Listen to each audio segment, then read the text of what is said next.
네, 여러분 안녕하세요. 오늘은 11월 10 토요일입니다. 오늘도 좋아서 나누는 큐티 나눔 시간이고요. 오늘 말씀은 예레미야 37장 11절에서 21절까지의 말씀입니다. 오늘은 예레미야 선지자가 억울하게 잡혀서 이제 감옥에 갇히게 되는 내용이 등장하게 돼요. 그 지하 감옥에 갇혔는데 시간이 정확하게 얼마나 오래 지났는지는 모르지만 상당히 오랜 시간 동안 그 지하 감옥에 갇혀서 괴로움을 당했다는 것을 성경은 말씀해 주고 있어요. 그런데 이유가 무엇이냐? 예레미야가 아주 분명한 또 물증이 있고 감옥에 들어갈 만한 어떤 확실한 근거가 있었느냐? 그렇지 않았어요.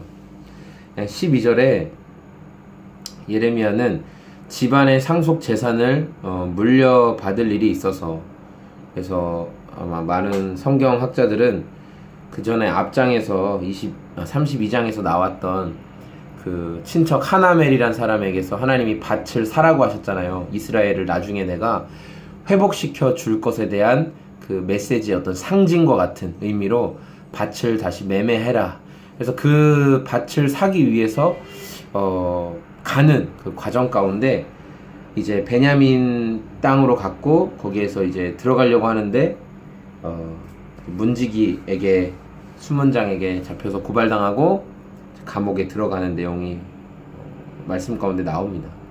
16절에 그곳에 지하 감옥이 있었는데 예레미야는 거기 들어가서 오랜 동안 갇혀 있었다라고 얘기해요. 그런데 어느 날 시드기야 왕이 무슨 마음이 들었는지 예레미야를 자기 왕궁으로 데려오라고 했어요. 예레미야는 왕 앞에 서게 된 거죠.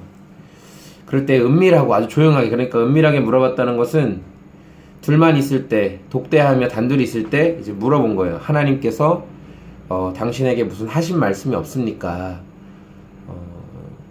시드기야는 좀 하나님이 자신을 좀 도와주셔가지고, 악한 왕이긴 하지만 하나님이 좀 도와주셔가지고 자기가 예루살렘을 통치하고 또 지금 이런 번영과 평안이 오래 갔으면 좋겠다는 생각을 가진 사람이었잖아요.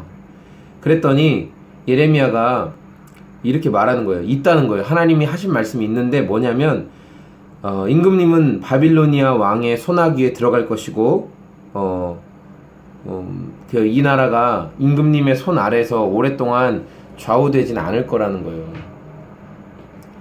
예레미야는 지금 감옥에 갇혀 있었고 지금 자신을 풀어줄 수 있는 왕 앞에 있고, 그러면은 왕이 듣기에 좋은 말을 해서 왕의 환심을 사고, 그래서 지금 감옥이라는 상황 가운데 일단 벗어나기만 하면 또 왕의 추격을 피해서 좀 멀리 도망가서 평안히 살 수도 있고 그렇잖아요.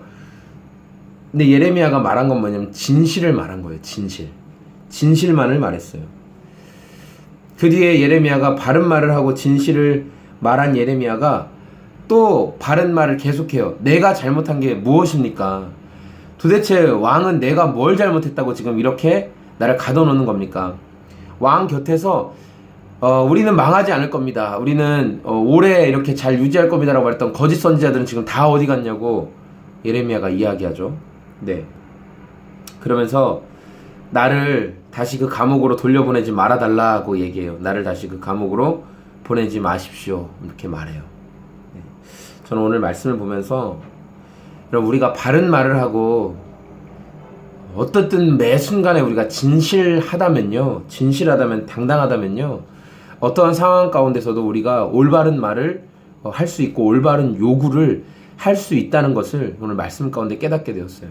예레미야가 왕 앞에 적당히 타협했고, 아니 그 전에 그의 삶에 거짓과 타협이 많은 삶이었다면 이번에도 그는 거짓말로 위기를 모면하려고 했을 수도 있고, 또 하나님 그 왕 앞에서 내가 언제 당신에게 잘못된 말을 한 적이 있습니까?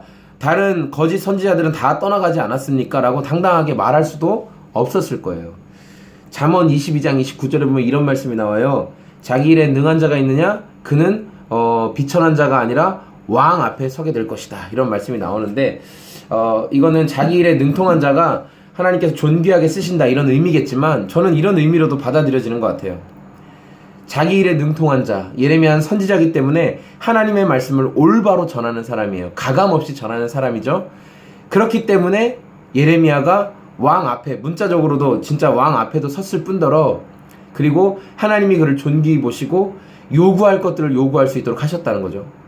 그런데 자기 일에 능통해야 될, 자기에게 맡김받아야 될 일을 능통하게 하지 못하고, 뭐 예를 들어 선지자가 거짓말을 하고 이리저리 자기 마음대로 말을 느렸다 줄였다 한다면 절대로 왕 앞에 설 수 없을 겁니다. 진실이 분별되어져야 되는 자리에 설 수 없을 겁니다. 또한 하나님이 그에게 그런 권위도 주지 않으실 것입니다.